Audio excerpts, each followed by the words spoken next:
चीन में 3 फकीर हुए। उन्हें तो लोग कहते ही थे लाफिंग सैंड। वे हंसते हुए फकीर थे। वे बड़े अद्भुत थे, क्योंकि हंसते हुए फकीर ऐसा होता ही नहीं है, रोते हुए ही फकीर होते हैं। वे गांव गांव जाते, अजीब था उनका संदेश। वे चौराहे पर खड़े हो जाते और हंसना शुरू करते।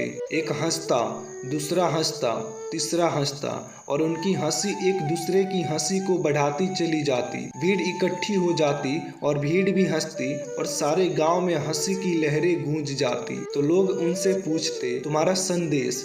तो वे कहते कि तुम हंसो, इस भांति जियो कि तुम हंस सको, इस भांति जियो कि दूसरे हंस सके, इस भांति जियो कि तुम्हारा पूरा जीवन एक हंसी का फव्वारा हो जाए। इतना ही हमारा संदेश है और वह हंसकर हमने कह दिया। अब हम दूसरे गांव जाते हैं, हंसी की तुम्हारा पूरा जीवन एक हंसी बन जाए, इस भांति जियो की पूरा जीवन एक मुस्कुराहट बन जाए, इस भांति जियो की आसपास के लोगों की जिंदगी में भी मुस्कुराहट फैल जाए, इस भांति जियो की सारी जिंदगी एक हंसी के खिलते हुए फूलों की कतार हो जाए। हंसते हुए आदमी ने कभी पाप किया है? बहुत मुश्किल है कि हंसते हुए आदमी ने किसी की हत्या की हो, कि हंसते हुए आदमी ने किसी को भद्दी गाली दी हो, कि हंसते हुए आदमी ने कोई अनाचार, कोई व्यभिचार किया हो।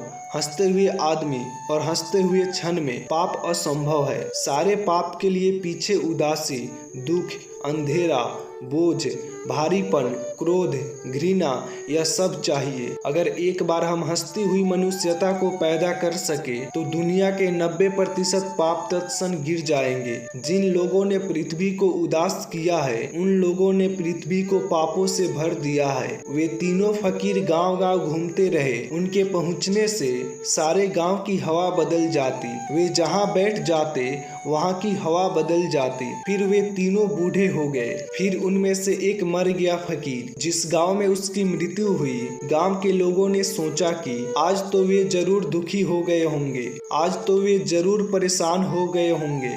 सुबह से ही लोग उनके झोपड़े पर इकट्ठे हो गए, लेकिन वे देखकर हैरान हुए कि वह फकीर जो मर गया था, उसके मरे हुए ओठ भी मुस्कुरा रहे थे और वे दोनों उसके पास बैठकर इतना हंस रहे थे। तो लोगों ने पूछा, यह तुम क्या कर रहे हो? वह मर गया है और तुम हंस रहे हो। वे कहने लगे, उसकी मृत्यु ने तो सारी जिंदगी को हंसी बना दिया। जस्ट एक जोक। आदमी मर जाता है, जिंदगी एक जोक हो गई है, एक मजाक हो गई है। हम समझते थे कि जीना है सदा, आज पता चला कि बात गड़बड़ है। यह एक तो हम में से खत्म हुआ, कल हम खत्म हो जाने वाले हैं। तो जिन्होंने सोचा है कि जीना है सदा, वे ही गंभीर हो सकते हैं। अब गंभीर रहने का कोई कारण न रहा। बात हो गई सपने की। एक सपना टूट गया, इस मित्र ने जाकर एक सपना तोड़ दिया।